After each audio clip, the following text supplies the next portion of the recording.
শিল্পীর পরিচয় বন্দনা পর্ব শেষ হলো। আমি যখন দাঁড়িয়েছিলাম তখন কয়েকটা নাম বাকি ছিল, কাগজে লেখা ছিল না। আমার চন্দ্রবাজার যখন দাঁড়িয়েছে নামগুলা কাগজে আসছে। আমার বাজান দিয়ে মাকুন বললেন ওই নাম করে সালাম দিও। 1 নম্বরে হলো আমার সামাদ মেম্বার ভাই, তার প্রতি ভক্তিপূর্ণ সালাম। আমার আমিনুল ফকির সাহেব, তার প্রতি সালাম। সুবাহান ভাই, তার প্রতি ভক্তিপূর্ণ সালাম। আর কেরানীগঞ্জ থেকে আগত আমার শওকত ভাই, তার প্রতি তার বন্ধু বান্ধব যারা তাদের প্রতি ভক্তিপূর্ণ সালাম আছে। আমার দিয়ে মাখন বাজার বললো দুজনেও পারে, আর মানুষ ওই পারে বেশি বলছে না। সন্ধ্যা একটু সাপোর্ট বেশি, সন্ধ্যা সাপোর্ট খালি বেশি, এটা হারা বাংলাদেশে আমি জানি। ঠিক আছে। এই গত মাসের কথা কই, কথা তো বন্ধ, বেশি কথা কই না। গান গাইলে গান সেই চন্দ্র গ্রাম হলো কিরে বাজার, ঠিক না? সন্ধ্যা মনে হয় এরকম গান গেয়ে গেছে হইতে। আমি আবার গানে গেছি যে লালমনি গান, এই দয়াল বাবা কদম চন্দ্রের কাস্তান আছে, রাজা কাকার বাড়ি। এই সাধু যাওয়ার কথা আমার বায়না করে সাধু যায়, এদিকে জরিমানের ব্যস্ত গান গেয়ে বাবা অত দূর আমি জানতাম না। গান গেয়ে এসে টাঙ্গাইল বাড়তে যদি আহিতে গান ধরা কাটা নেই। গান গেলার গুলাম ডাইরেক্ট টাঙ্গাইল যা টানবে।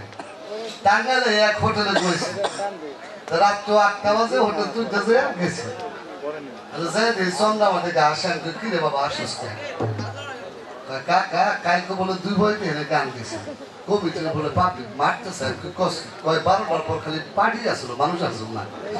এটা কইতে কইতেই কমিটি যে নেই আয়া বলছে আমার নাম শুনে দেখতে। আইয়া বাজাই ধরছে, হেমাত বে আইছিলাম কি হ কয় ভাই পাবলিক কাজে মানে মারতে চাইছে তুই কে? কয় 2টা বইতে আনছি। একবারে বন্ধ করার পর পুরো ছাপ হয়ে গেল, মাই গেল। আর আমরা কমিটির কয়জন আর কেউ পেলাম না। আমি কি বইতে তুই নাম করবি? নাম কইছে বটে ভালো বইতে। আমি হেরাতে খুব ভালো বইতে, দুনিয়া ভালো বইতে। একটা মানুষ পাইনি পাবলিক যা আমার মারতে। আমি কি শুনে একটা কথা কই, কি আমি গান ভালো কার মন্দ একটা চ্যালেঞ্জ করতে রাতের মধ্যে মানুষ যাইব না। কইছে বর সন্ধ্যা আসতে শুয়ে পড়ছে, কি আরে কইছে তো বসছে। বিশ্বাস করেন দুনিয়ার মানুষ হয়েছে। এই 2 বাপ বেড়ে রাত বেড়া গান গেছি, নবদ বেড়াত পালা আজান দিয়ে দেবে। এরপর ওই চাঁদনিরা খারাপ করে দাদা কয় টাকাও লাগছে, 60 টাকাও লাগছে। একটা মানুষ যায় নাই। সকালে কমিটি জনগণ খুশি। আমি কইলাম যে ভাই কইছি না আজকে মানুষ যাইব না, আপনি কথাই। আমি আমার এখন বাবারে কই মানুষও যাইব না, সাপোর্টও বেশি থাক কইলে আমি জানি, কারণ মেয়েরা তো আমার সমস্যা কি। তবে দোয়া করবেন, আমরা বাপ বেড়ে জানি আপনাদেরকে আনন্দ দিতে পারি, এইটা আর কি। তবে একটা কথা, সন্ধ্যা মাঝে যারা দেয় তারা আমারও দেয়। সন্ধ্যার আগে দেয়, আমার একটু পরে দেবে, এগুলো টেনশন।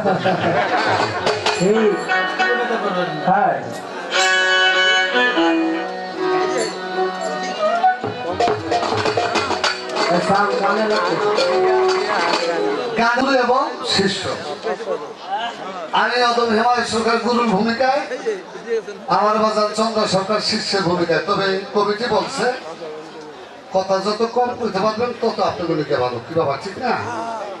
আমি একটা কথা কই, আমি কথাই জানি না, আমি কমু। আমি 2টা গান জানি, এই গান মানে যদি কারো ভালো লাগে ভালো, ভালো না লাগলে তার কিছু করার নেই। তবে প্রশ্ন বলতে করতে কইছে একটা, আমি আমার বাজার না কমু বাবা কুট্টি করে একটা কইলেও আমি যে নদ্রের মধ্যে জবাব দিতে পারি নাকি। বেশি প্রশ্ন করলে কথা বেশি হোক, তাহলে আমাকেও আবার একটু একখানটা কম পড়ে যাবে, এই বুঝে গান, বেশি কিছু বুঝা লাগবো না।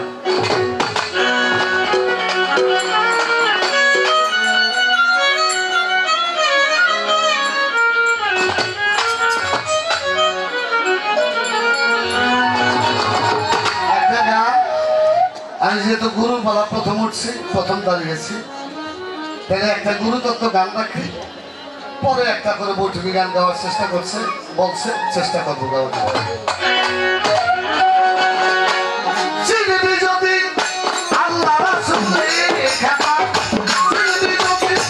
আল্লাহ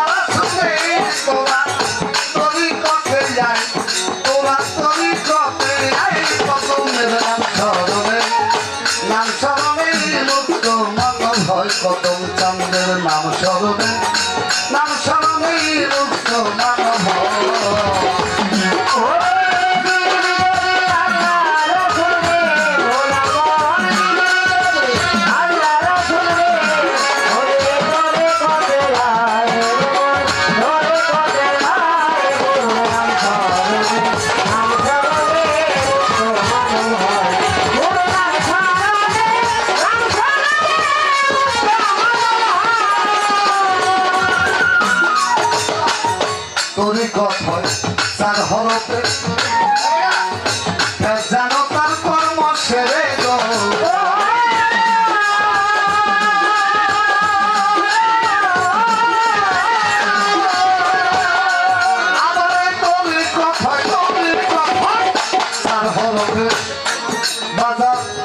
জানো তার কর্ম সেরে গো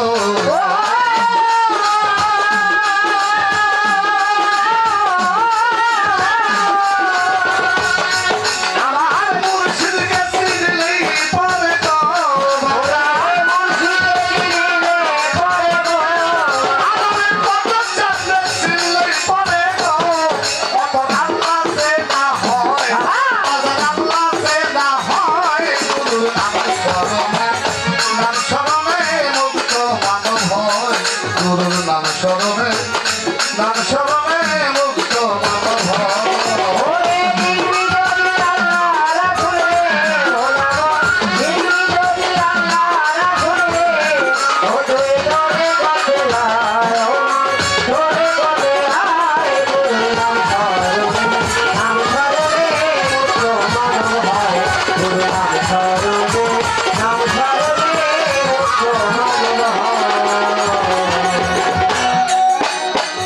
তোরই কথায় তার হরফে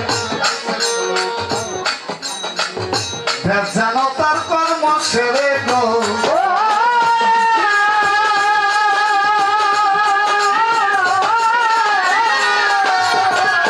আমার মাতার তোরই কথায় তার হরফে আবার জানো তার কর্ম সেরে গো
আর সাফার তাতে মুর্শিদ হয় কান্দারি গো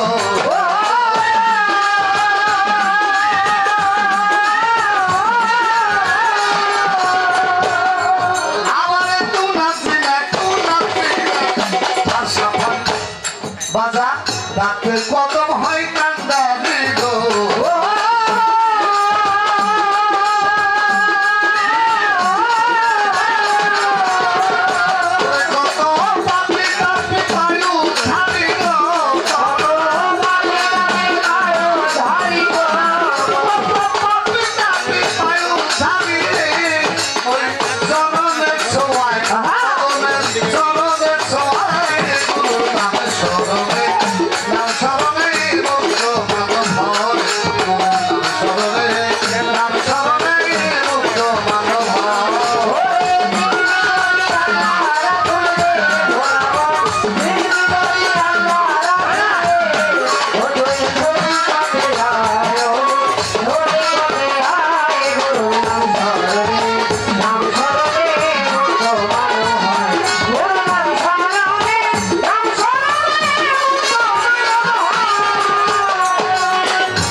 রশিদ বলে মুর্শিদ আমার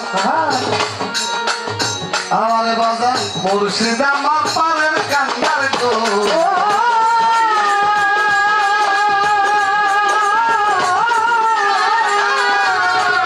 ওরে দেওয়ান মুর্শিদ বলে মুর্শিদ আমার দয়াল আমার পারের কান্দার গো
নীরব হয়ে ধৈর্য ধরে শুনবেন আমাদের গান। গুরু শিষ্য ভাবের পালায় আসতে পারে, তাই তো প্রথম আসর বলে আমার কোনো কথা নাই। বাবা প্রথম আসর তো আমার আর কোনো কথা নাই, কারণ আমার ভক্ত কিছু এখনো জিজ্ঞেস করে, তারপরে দুইটা কথা কম পালার ব্যাপারে। আজকে যেই মাহফিলে আমরা আসলাম, ছোট বাচ্চা সব বসলাম, গান শুনতে আসছি বাবা সবাইকে, ঠিক না? আসলে আগে বুঝতে হবে মাহফিলটা কার। এই মাহফিলটা হলো আমার আল্লাহর একজন আশেক, আল্লাহর প্রেমিক, আল্লাহর বন্ধু, আল্লাহর ওলির নামের মাহফিল, বাবা ঠিক না? এই আল্লাহর ওলির ব্যাপারে আমার আল্লাহ পাক পবিত্র কোরআন তার মধ্যে দুইটা সূরার মধ্যে দুইটা কথা বলছে। এক নাম্বার পবিত্র কোরআন সূরা ইউনূস আয়াত নাম্বার 62, আল্লাহ বলতেছে, কি বলে আল্লাহ? আলা ইন্না আউলিয়াল্লাহি লা খাউফুন আলাইহিম ওয়া লা হুম ইয়াহজানুন। যার বাংলা অর্থ, আল্লাহ বলতেছে আমার বন্ধু যারা, আমার ওলি যারা, আমার আশেক যারা, আমার প্রেমিক যারা, আমার ওলি যারা, বন্ধু যারা, তাদের কোনো ভয় নাই, তারা কোনোদিন চিন্তিত হবে না, দুঃখিত হবে না। পবিত্র কোরআন সূরা বাকারা আয়াত নং 154, আল্লাহ বলতেছে, ওয়া তাকুলু লিমান ইউক্তালু ফি সাবিলিল্লাহি আমওয়াতুন বাল আহিয়া ওয়ালাকিন লা তাশকুরুন। এর বাংলা অর্থ, আল্লাহ বলতেছে, যেই বান্দা আমার জন্য জীবন উৎসর্গ করে, যেই বান্দা আমার জন্য জীবনটাকে বলিদান করে, যেই বান্দা আমার জন্য জীবনটাকে ত্যাগ করে, সাবধান, খবরদার, তোমরা তাদের মৃত ভাবিও না, সে কোনোদিন মরে না। আল্লাহর ওলি যারা, আল্লাহর বন্ধু যারা, তারা কোনোদিন মরে না। আমার কদম চান জিন্দাউলি,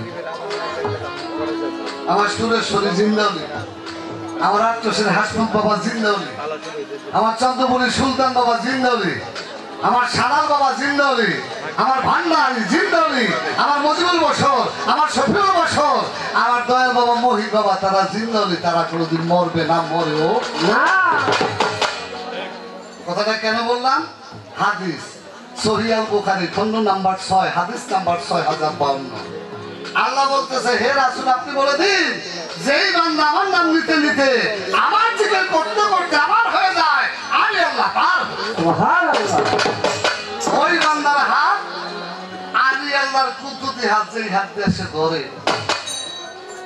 ওই বান্দার চোখ আমি আল্লাহর কুদরতি চোখ, যেই চোখ দিয়ে সে দেখে। ওই বান্দার পাও আমি আল্লাহর পাও, যেই পাও দিয়ে সে চলাফেরা করে। ওই বান্দার কান আমি আল্লাহর কান, যেই কান দিয়ে সে শোনে। তাহলে একটা মানুষের যদি বাবা হাত আল্লাহ, পাও আল্লাহ, চোখ আল্লাহ, কান আল্লাহ, পাও আল্লাহ, জবান আল্লাহ, সব আল্লাহর হয়ে যায়, আল্লাহ আল্লাহ করতে করতে আল্লাহ যাদের সাথে মিশে গিয়ে আল্লাহ নামে রঞ্জিত হয়ে যায়, ওই মানুষটা আমাদের মতো থাকে না। মানুষটার নাম হয় ওলি আল্লাহ, ওলি আল্লাহ, ওলি আল্লাহ, ওলি আল্লাহ। ওলি আল্লাহরা কোনোদিন মরে না। এই হাদিসটার মধ্যে আল্লাহ কইছে, আমার ওলির সাথে যদি কেউ শত্রুতা পোষণ করে, আমি আল্লাহর বিরুদ্ধে যুদ্ধ ঘোষণা করি। আছে আস্তে আস্তে বাবা চুপ। আল্লাহ বলছে, কোন বান্দা যদি আমার ওলির সাথে শত্রুতা পোষণ করে, আমি আল্লাহর বিরুদ্ধে যুদ্ধ ঘোষণা। তাইলে বাবা আল্লাহ যদি কারোর মধ্যে যুদ্ধ ঘোষণা করে, ওটার কোনো যাওয়ার জায়গা আছে দুর্নীতি? না, কোনো জায়গা নেই। কথাটা কেন বললাম? আল্লাহর ওলির দরবারে আসছে। আমার দাদা গুরু সাধক হালিম সাহেবের একটা গান আছে, আজ বেশ কোজাগে মহাব্বতের বাজারে, বেয়াদবি কেউ করো না ওলি আল্লাহ দরবারে। আপনারা পূর্ণ কামাই করতে আইসা কেউ যেন পাপের বোঝা মাথায় করে, সাবধান, খবরদার, ওলির দরবারে কেউ যেন আমরা বেয়াদবি না। গান শোনান যাই করে মুর্শিদের দরবারে বসতে হবে, আদবের সঙ্গে থাকতে হবে, আদবের সঙ্গে। তাই কবি গানে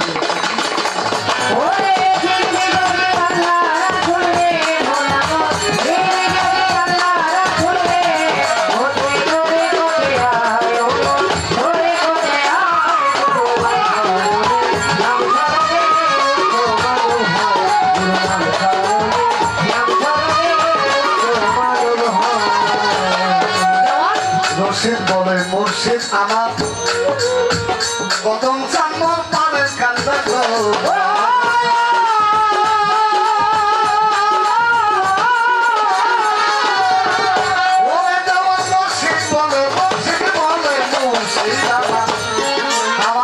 কদম চান্দের পানের কান্দার গো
খুব সুন্দর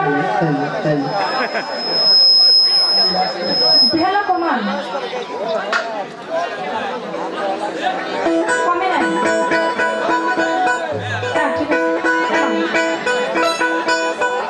ঠিক আছে নয়েজ করে নাই খুব সুন্দর দুটি পালা আজকে নির্ধারিত করে দেওয়া হয়েছে গুরু এবং শিষ্য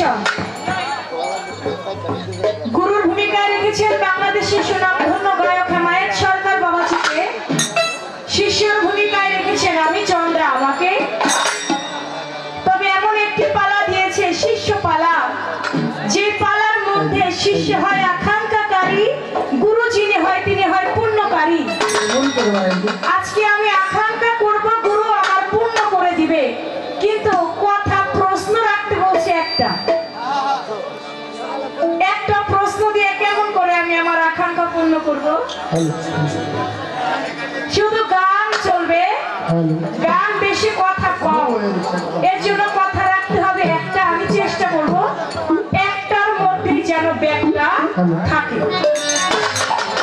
তাই আমার দলের কাছে প্রথমত একটি গান দিয়ে কিছু মূল্যবান কথা জানতে চাইবো তবে একটা কথাই থাকবে তার মধ্যে বেশি কথা না শুধু একটা কথা আমার গুরুজি যিনি সুন্দরভাবে বুঝাবেন তবে একটা দাওয়াত দিয়ে রাখি আপনাদেরকে আমাকে বলতে বলেছেন কি জানো উত্তর বালাসুর মোহাম্মদ চান্দের ভক্ত আজিবর শেখ তার বাড়িতে ডিসেম্বরের 13 তারিখে বাউল গান হবে আগামী শুক্রবার সেখানে গান পরিবেশন করব আমি চন্দ্রা সরকার ছোট হালিম দেওয়ান আপনারা সবাই আমন্ত্রিত উত্তর বালাসুর আজিবুল শেখের বাড়ি এবার চলে যায় গানে গানের মধ্য থেকে একটা কথা আমার থাকবে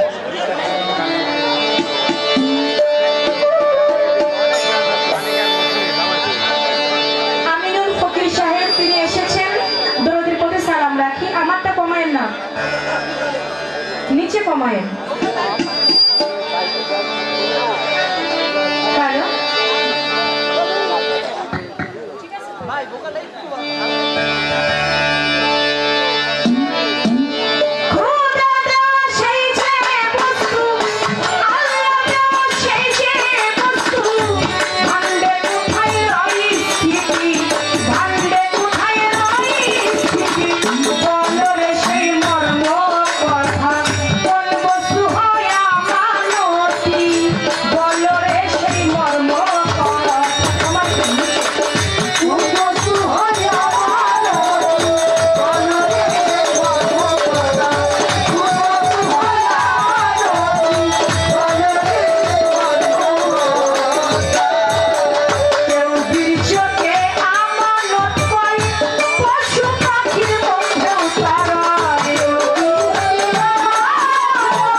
ছোট, আমি সেদিন কঠিনের থেকে কঠিন হয়ে বান্দা তোমার বিচার করব।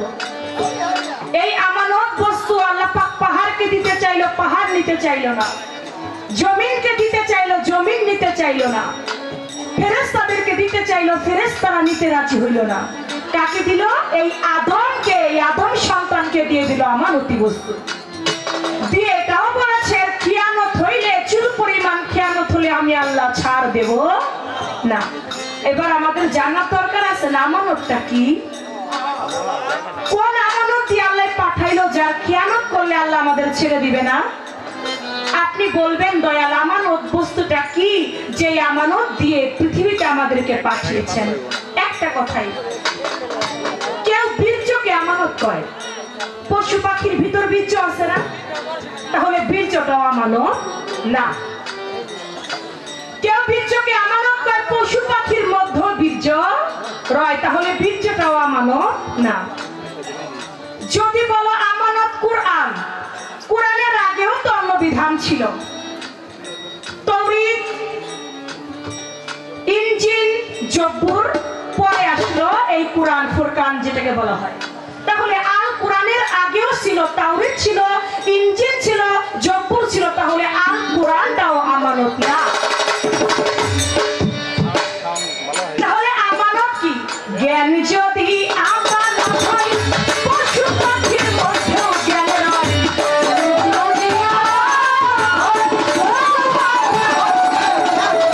জ্ঞান যদি আমানত হয়, পশু পাখির মধ্যেও তা রয়। জ্ঞানী হলে কত লোক রয়, জ্ঞানী হলে কত লোক রয়। সবাই করে চলা চলতি, সবাই করে চলা চলতি, বলরে সেই মর্ম কথা। কোন বস্তু হয় আমানতি, বলরে সেই মর্ম কথা। কোন বস্তু হয় আমানতি, বলরে সেই মর্ম কথা।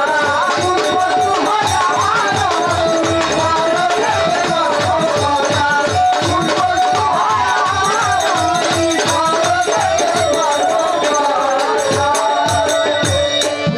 মানুষ যদি জ্ঞানকে আমানত বলে, জ্ঞানটাও আমানত না। জ্ঞান যদি আমানত হয়, পশু পাখির মধ্যে জ্ঞান রয়। একটা কুকুরের মধ্যে জ্ঞান আছে, একটা বিড়ালের মধ্যে জ্ঞান আছে। বিড়ালের পছন্দ ইলিশ মাছের কাঁটা। আপনি বিড়ালের সামনে বসে বসে ভাত খাবেন ইলিশ মাছ দিয়ে, ওই ইচ্ছা করলে পারে আপনার প্লেট থেকে থাপা দিয়ে নিয়ে মাছটা দৌড় দেবে, কিন্তু দেয় না। কেন দৌড় দেয় না? মানি করে বাড়ি দিতে পারে, লাঠির আঘাত করতে পারে, এই জন্য প্লেট থেকেও নেয় না। একটা কুকুরের মধ্যে জ্ঞান আছে, একটা বিড়ালের মধ্যে জ্ঞান আছে, তাহলে জ্ঞানটাও আমানত না। আশরাফুল মাখলুকাত, সৃষ্টির সেরা মানব, এই মানবকে আমার আল্লাহ পাক আমানতে দিয়ে পাঠিয়েছে। তাহলে আমানতটা কি? আজকে আমরা গুরুর কাছ থেকে জেনে নেব। সুফি মসজিদ চাইতে রে ভাই, জ্ঞান বিহনে কত মানুষ রয়।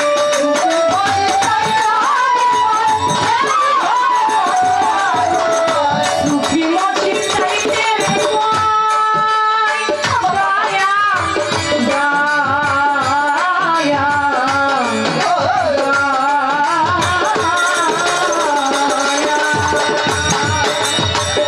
সুফি মসজিদ চাইতে রে ভাই আছে। কথা কিন্তু আমার একটাই, শুধু আমানত বিষয়টা এক কথায় জবাব দিয়ে দিলে হয়ে যাবে। তবে আরেকটা কথা আমার ভিতর থেকে খালি কেমন জানো জানতে চাইতেছে, ভিতর থেকে ধাক্কাইতেছে যে হেমায়ত সরকারে আবার কবে না কবে পাই। আবার ডিসেম্বরের 15 তারিখ দেখা হবে, অনেক দিন পর। টাঙ্গাইলে রেঙ্গায়, তাও আবার অনেক দিন পরে দেখা হইব না। কেবল আজকে 7 তারিখ, 15 তারিখ হইতে অনেক দিন। আরেকটা কথা আমার জানতেই হইব দয়াল, এই যে আমরা যারা পীর মুর্শিদকে সেজদা করি, এই সেজদার বিধানটা আছে কি? কেউ কি আমার দয়াল নবীর পায়ে সেজদা করেছিল কেউ কোনোদিন? যদি আমার দয়াল নবীর পায়ে যদি সেজদা করে থাকে, তাহলে কে কবে কোন দিন আমার দয়াল নবীর পায়ে সেজদা করেছিল? যদি দয়াল নবীর পায়ে সেজদা কেউ না করে থাকে, তাহলে আমরা পীর আউলিয়ার কদমে, কদম মস্তানের কদমে, আমার বিয়া মাকুনের চরণে, আমার সুরেশ্বরীকে, গৌসরা জামাই ভান্ডারীকে, চন্দ্র করব, কেন আমরা ভক্তি করব? কেউ কি আমার দয়াল নবীর পায়ে সেজদা করেছিল কিনা? যদি করে থাকে কে কবে কোন দিন কি কারণে আমার দয়াল নবীকে সেজদা করেছে? ছোট্ট একটা কথা আমার রয়ে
Thank you.